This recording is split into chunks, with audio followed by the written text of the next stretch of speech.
Лицата кои периодов престојуваат во нашата држава се дел од групата Лев Тахор. Можете ли да ни кажете нешто повеќе за оваа група, за каква верска заедница станува збор?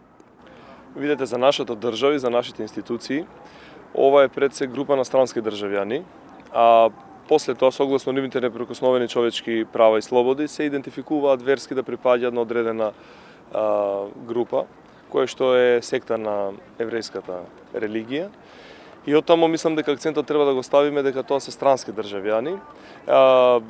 Јавноста може на интернет што е достапно да се најде информации во што веруваат овие граѓани. Јас не сум аналитичар, не сум теоретичар и не би го коментирал тоа, само би кажал дека и во нашата држава, која што е демократска и се стреми да биде дел од државите кои што имаат демократско устройство, мора да ги гарантира нивните неприкосновени човечки права, да веруваат во она што самите одлучиле да веруваат.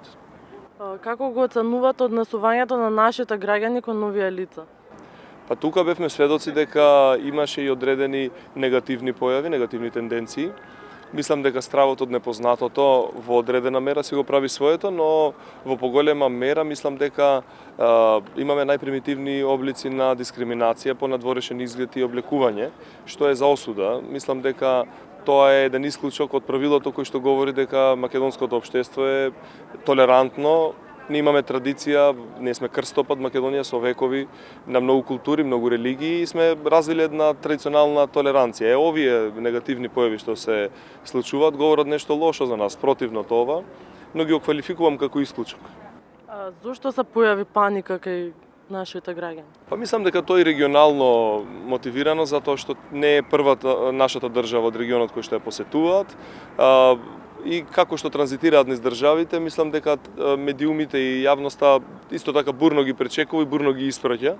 Мислам дека пред се медиумски се создаде тоа. Знаете, оние снимки на надзорни камери како поминуваат луѓето навечер, без доволно да се објасни дека се со легален престој тука, дека имаат право на 90 дена да престојуваат, од друга страна дека нашите безбедносни служби никогаш нема да дозволат да ја загрозат безбедноста и правата и слободите на нашите граѓани, мислам си го направија своето.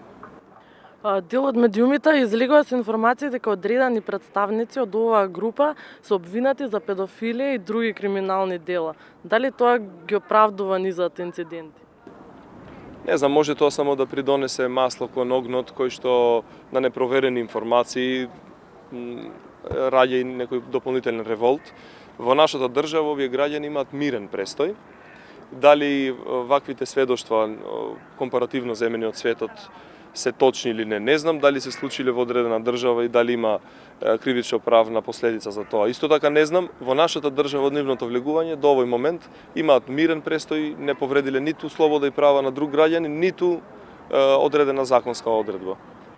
Како го оценувате вие начинот на кој што медиумите ја пренесуваат целата оваа ситуација со група? Па добро, мене ми е јасно дека медиумите сакаат да испорачаат вести што имаат публика. Така да мислам дека беше веројатно интересно за публиката, затоа медиумите и покажа толку голем интерес за ова прашање.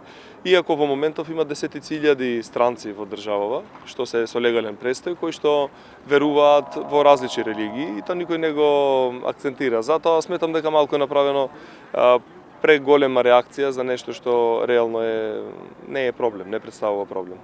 Еден апел од вас? Да бидеме потолерантни, подобро информирани и да ги проверуваме информациите кои што доаѓаат до нас, но и да веруваме во институциите дека навремено прават се што прават, а до институциите да продолжат со сите превентивни активности, како во овој случај да го заштитат безбедноста и правата на сите странски државјани кои што пристигуваат во нашата држава, затоа што така покажуваме едно поголемо ниво на спремност како држава да одговориме на потребите и не само на нашите државјани, туку и на туѓи.